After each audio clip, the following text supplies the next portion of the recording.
네, 이분이 오셔야 조회수가 폭발합니다.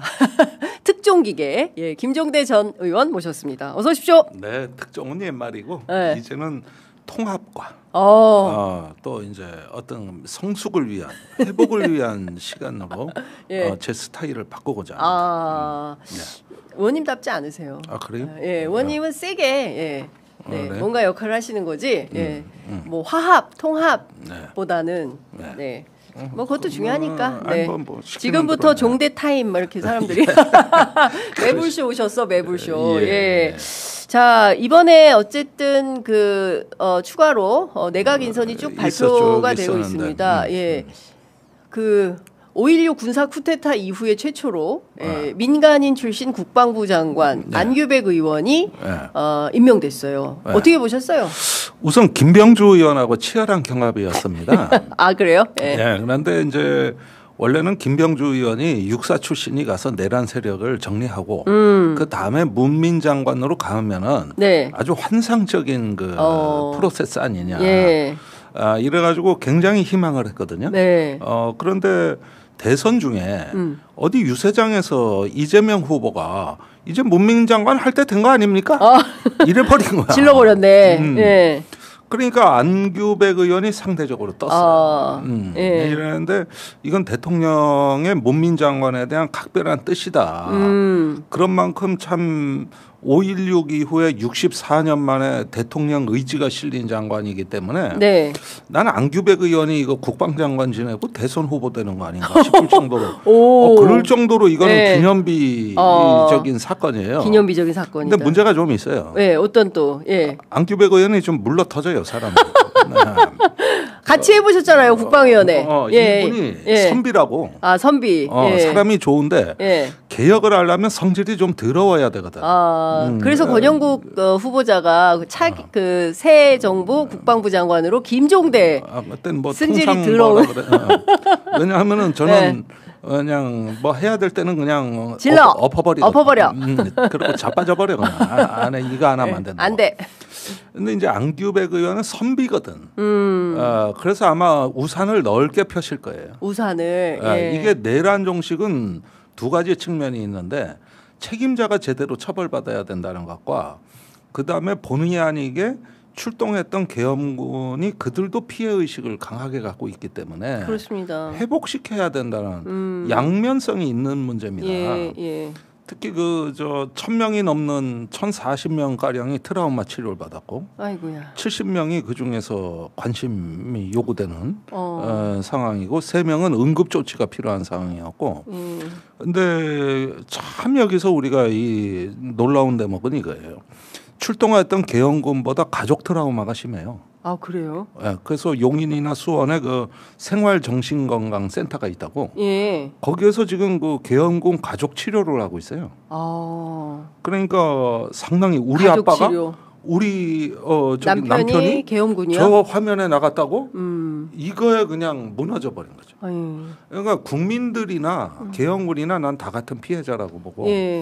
그런데 이제 주요 부대에서 그런 일이 일어났다면 대한민국 무력이 거의 무너진 상황이에요. 그렇게 무너진 군대가 무슨 임무 수행을 하겠습니까? 그러니까 어떤 안규백 의원은 국방부 장관으로 부임하게 되면은 어떤 내란 종식이나 이런 건 특검이나 아니면 자체 조사를 통해서 좀 세게 하고 특검에 전폭적으로 협조를 해주고 본인은 좀 전체적인 치유와 통합, 그다음에 정상화라는 또 이걸 더 중요시해야 되거든요.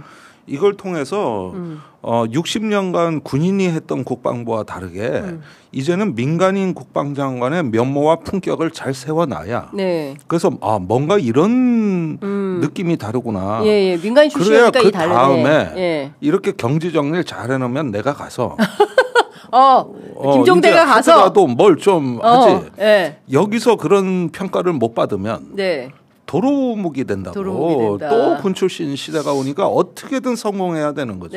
그러면서 중요하죠. 저 같은 사람한테. 차기 국방부 장관 노리시나요? 뭐 안 시켜줘서 그렇지. 하면 잘한다.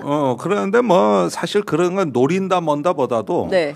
이걸 갖다가 국방을 이제 완전히 성숙한 민주주의 국가에 군을 통제하는 부처로서 제대로 세우려면 하루아침에 안 될 거예요. 네. 이건 여러 사람의 집단지성과 장고한 노력이 필요로 하는 걸 겁니다. 네. 그렇게 간단한 문제는 아닐 것이다.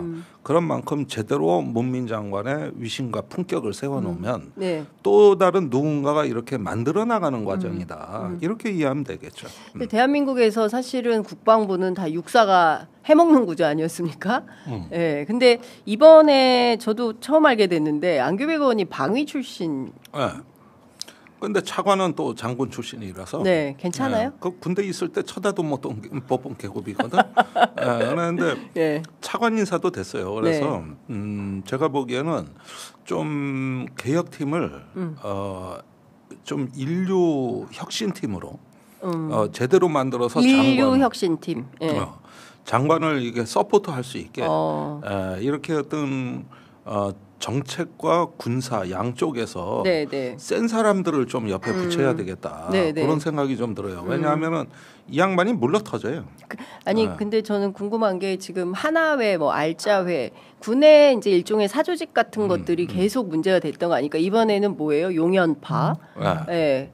뭐 이렇게 하면서 상당히 이제 군의 사조직이 민간인 출신이 왔다고 물먹이고 뭐 골탕 먹이고 뭐 이런 것들이 있을 수 있잖아요. 조직적으로. 뭐 지금은 납작 엎드려 있지만 네. 언젠가는 이제 전문성 부족의 공백을 파고 들어와서 그런 거 보수 언론하고 손잡고 하겠죠. 예. 근데 그건 잘 막아낼 수 있다고 봅니다. 그런데 일단